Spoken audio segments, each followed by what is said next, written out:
Brynjolf, the time has come to decide Mercer's fate. Until a new guildmaster is chosen, the decision falls to you. Aye, lass. And I've come to a decision. Mercer Frey tried to kill both of you. He betrayed the guild, murdered Gallus, and made us question our future. He needs to die.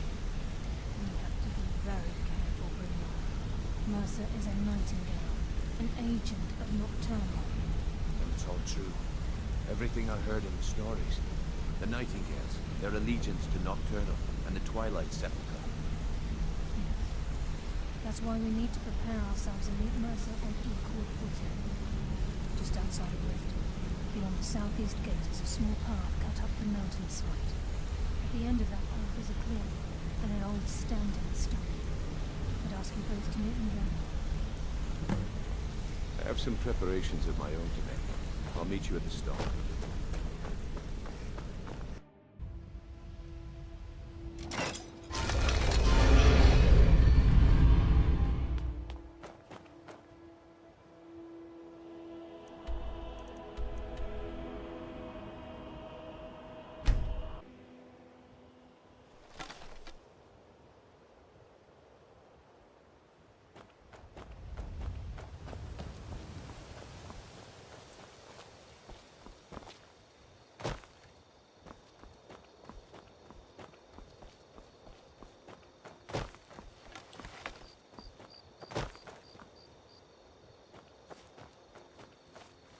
I'm glad you're here. This is the headquarters of the Nightingales, cut into the mountainside by the first of our kind. We've come to seek the edge we need to defeat Mercer Frey. If you'll follow me, I'll try to explain on the way. Gallus, Mercer Frey and I were once members of what's known as the Nightingale Trinity. The Trinity disbanded 25 years ago when Mercer Frey betrayed us by slaying Gallus and dumping his body in the ruins of Snowvale Sanctum. Indirectly, the Trinity is usually selected from the ranks of the Guild, although its existence is a closely guarded secret. The Nightingales protect the Temple of Nocturnal, a place known as the Twilight Sepulchre.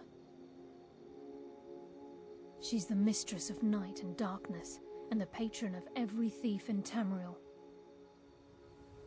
Nocturnal isn't one for worship and reverence. There are no priests and no sermons, no services, and no alms. She influences our luck, and in return, demands payment. You're closer to understanding than you realize. The only difference is she doesn't demand payment in the traditional sense, and sometimes the cost can be quite high. Whether you know it or not, Nocturnal dictates how well we perform as rogues. Again, you have to think differently. Haven't you ever noticed how our luck behaves? Like a novice picking an impossible lock, or a blind man suddenly turning to face you as you reach for his pocket. It's through these subtle means that Nocturnal influences us. Nocturnal's whim is the greatest mystery to everyone. There have been volumes written on the subject. Does she exact payment when we die? When we suffer, does she revel in our misery? No one knows. The return certainly seems worth the risk, though. From the moment you were struck with my poisoned arrow at Snowvale Sanctum, my path changed its course. Perhaps I couldn't bring Mercer back alive, but together, we were able to clear my name and to put Gallus's memory to rest. I'd always intended Mercer's fate to ultimately be decided by the Guild, and it seems they've spoken. It's my hope that you will, yes. This way, please. I think we can trust Carlia. Let's see what she's on about.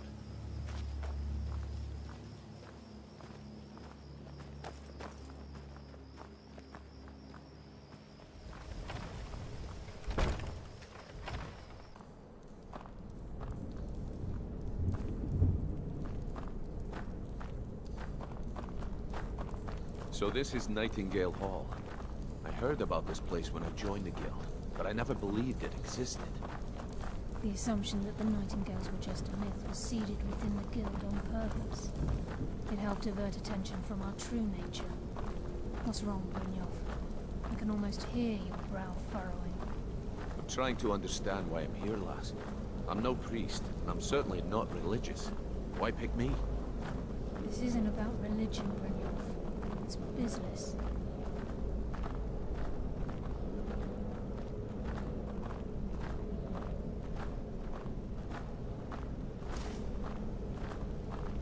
This is Nightingale Hall. You're the first of the uninitiated to set foot inside in over a century. Now, if you'll both proceed to the armory to don your Nightingale armor, we can begin the oath. Time's wasting, and Mercer's still out there. Let's get this show on the road.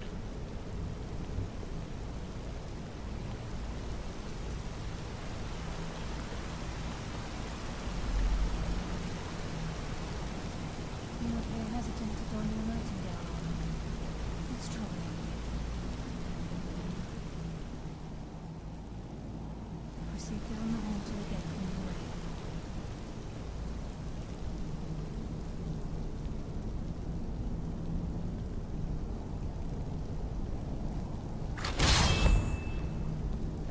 Time's wasting, and Mercer's still out there.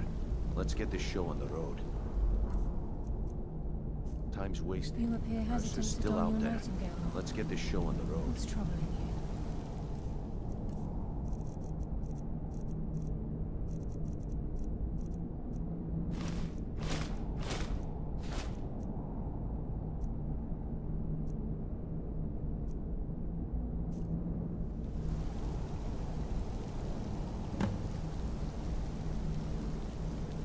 You appear ready for the oath. I think we should trust the lass and take the deal. You appear ready for the oath.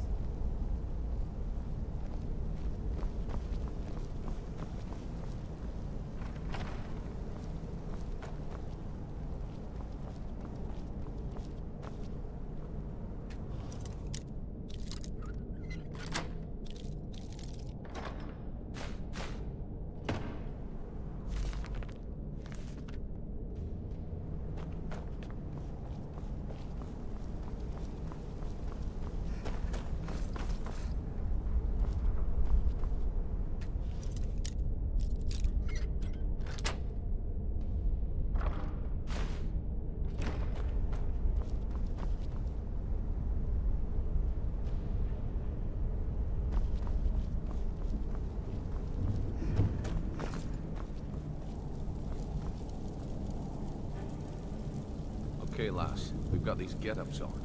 Now what? Beyond this gate is the first step in becoming a Nightingale. Whoa there, lass. I appreciate the armor, but becoming a Nightingale? That was never discussed. To hold any hope of defeating Mercer, we must have Nocturnal at our backs. If she's to accept you as one of her own, an arrangement must be struck. What sort of arrangement? I need to know the terms. The terms are quite simple, Brynjolf. Nocturnal will allow you to become a Nightingale and use your abilities for whatever you wish. And in return, both in life and in death, you must serve as a guardian of the Twilight Sepulchre. Aye, there's always a catch. But at this point, I suppose there isn't much to lose. If it means the end of Mercer Frey, you can count me in. What about you? Are you ready to transact the oath with Nocturnal? By transacting the oath with Nocturnal, you're entering into a business deal. You'll be provided all of the power and knowledge befitting a Nightingale. You're free to use those powers as you see fit, to further your own goals, or the goals of the Thieves Guild. In return, you'll be required to defend the Twilight Sepulchre and everything within when the need arises. More importantly, upon your death, your spirit will be bound to the Twilight Sepulchre as one of its guardians. Once the oath has been struck, the terms are binding. Knowing this, are you ready to undergo the ceremony? Good. After I open the gate, please stand on the western circle. Time's wasting, and Mercer's still out there. Let's get this show on the road.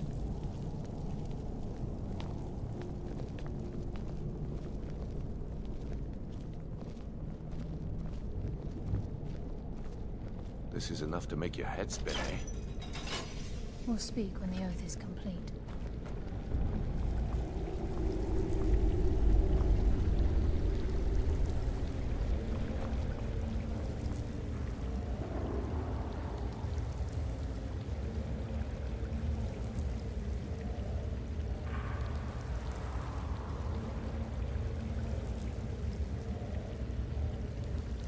I call upon you, Lady Nocturnal, Queen of Murk, and Empress of Shadow. Hear my voice. Ah, Carlia. I was wondering when I'd hear from you again. Lose something, did we?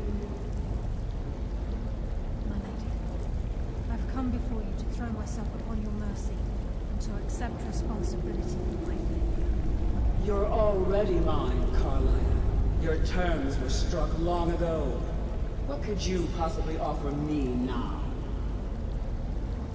I have two others that wish to transact the oath, to serve you both in life and in death. You surprise me, Carlia. This offer is definitely weighted in my favor. My appetite for Mercer's demise exceeds my craving for wealth and grace. Revenge. How interesting. Very well. The conditions are acceptable. You may proceed. Lady Nocturnal, we accept your terms. We dedicate ourselves to you as both your avengers and your sentinels. We will honor our agreement in this life and the next until the conditions have been met. Very well. I name your initiates Nightingale, and I restore your status to the same, Carlisle. And in the future, I'd suggest you refrain from disappointing me again.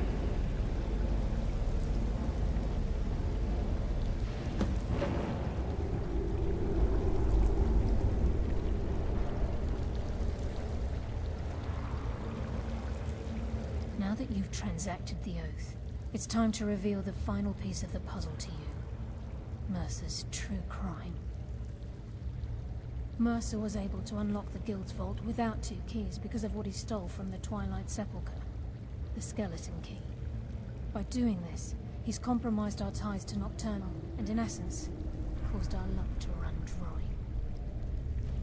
Well, yes, but the key isn't only restricted to physical barriers. All of us possess untapped abilities, the potential to wield great power securely sealed within our minds. Once you realize the key can access these traits, potential becomes limitless.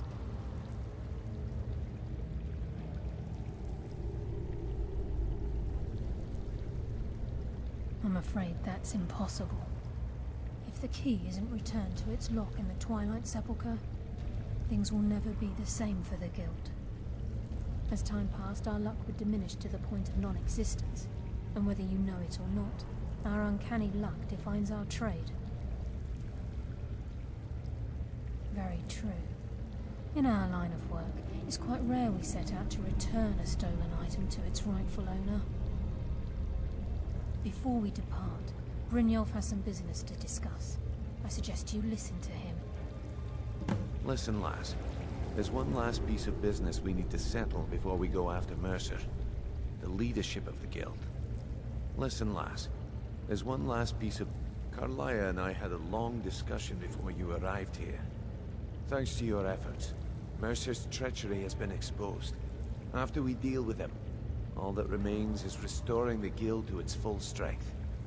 As a result, we both feel that you have the potential of replacing Mercer as leader of the Thieves Guild. I've been at this game a long time, my friend. A long time.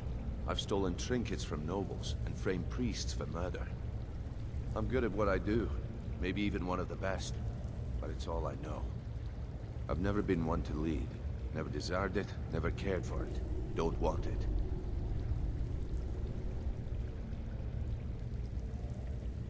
Ha! Spoken like the leader of the Thieves Guild. Just don't lose yourself in the role. We have a bit of an errand to run before your coronation. Then it's decided. When this is all over and Delvin's contacts assure me that we've regained our footing in Skyrim, we'll handle the details. Until then, we have quite the task ahead. I've been poring over the plans you brought us, and I'm convinced the eyes of the Falmer are in the Dwarven ruins at Erkenthand. Carlia and I will meet you there. Prepare yourself, lass. This will be a fight to remember. If you would have asked me that yesterday, I'd have said no. But now I think our chances have improved. Look, call me crazy if you like, but I trust Carlia. I don't think she'd lead us down a suicidal path. Besides, I'd rather die with some of Mercer's blood on my blade than spend the rest of my life regretting that I ran the other way. Aye, and some of what Carlia said is starting to make sense. Mercer may have damaged our reputation and raided our coffers, but this goes well beyond even his twisted form of larceny. Old Delvin kept calling it a curse, and we all laughed at him. Looks like the joke's on us.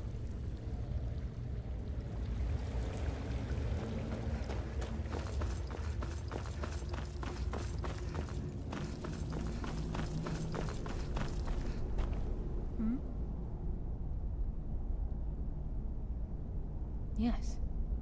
Now that you're a Nightingale, you may consider this your home. You'll find that this place offers many things that will help you in your endeavors, as well as a wealth of information for you to learn. Once the skeleton key has been restored to the Twilight Sepulchre, I'll make this place my home as well. With the skeleton key missing from the Twilight Sepulchre, I'm afraid Mercer's seen to it that none of us can benefit from Nocturnal's gifts. You merely transacted the oath, signed the unwritten contract with Nocturnal. In order for us to receive our abilities, our end of the bargain, I'm afraid the key must be returned. If Nocturnal was truly displeased with me, with any of us, she wouldn't have answered my call. I have no doubt that we still hold her favor, and I believe it gives us enough of an edge to defeat Mercer Frey.